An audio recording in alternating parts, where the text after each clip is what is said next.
Welcome top news today. By Jim Lo ScalzoEpaREXShutterstock. For conservatives praying that Robert Mueller's Russia probe might go away, Lisa Page and Peter Strzok's extramarital affair was a godsend. Before their involvement in the Mueller probe, the two FBI employees had sent dozens of texts to each other disparaging Donald Trump, which was enough for the right to impugn the entire investigation. To Trump world, the texts further proved the bias of special counsel Robert Mueller, whose inquiry Sean Hannity recently disparaged as a disgrace to the American justice system. Trump, too, has seized on allegations of bias to dismiss the Russia investigation as a witch hunt.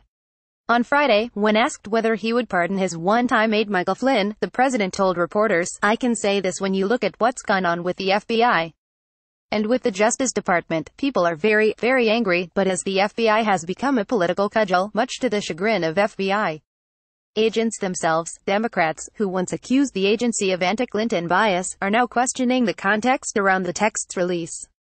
The messages were part of d.o.j. Inspector General Michael Horowitz's ongoing probe into how the FBI handled its investigation into both Hillary Clinton's use of a private email server and the Trump campaign's alleged ties to Russia.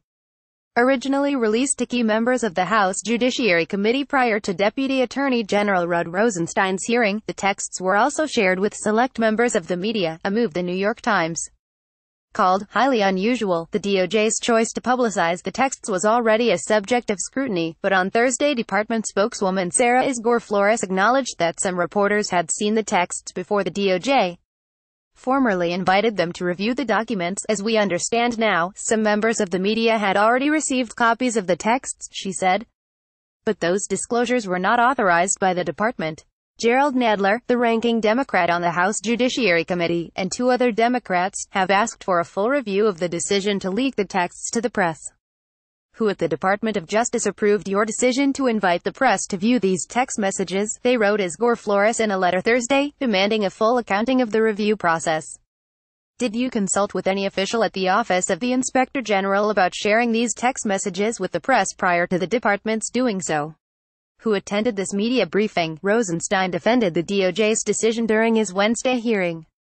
When asked why the texts, in which Strzok and Page called Trump a douche and terrifying, had been made public, and whether they were relevant to the Mueller probe overall, he replied, "Generally speaking, our goal is to be as forthcoming with the media as we can when it is lawful and appropriate to do so.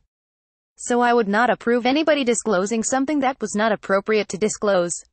He was not asked to address the unauthorized disclosures. Flores, too, defended the first, authorized release. "The Inspector General," she said, determined that he had no objection to the department's providing the material to the congressional committees that had requested it, and ethics advisors did not oppose providing the texts to Congress. Though Trump allies have latched onto the over 10,000 texts as damning evidence of bias, in any other environment they would read as to stress it out government employees in the midst of an affair texting about whatever they found frustrating that day. Strzok and Page's complaints extended not just to Trump but also to Chelsea Clinton, self-entitled Bernie Sanders, idiot, and even their then-boss, Eric Holder. "Turn it off. I would be very interested in reading their texts about HRC on their untraceable phones," tweeted Wall Street Journal's Del Quentin Wilbur, who read each of the 375 texts released to reporters. "If Trump were to get his wish to prosecute Mrs. Clinton, her lawyers will have a field day with that problem. Shocker, just as Trump's lawyer supporters are having a field day with these."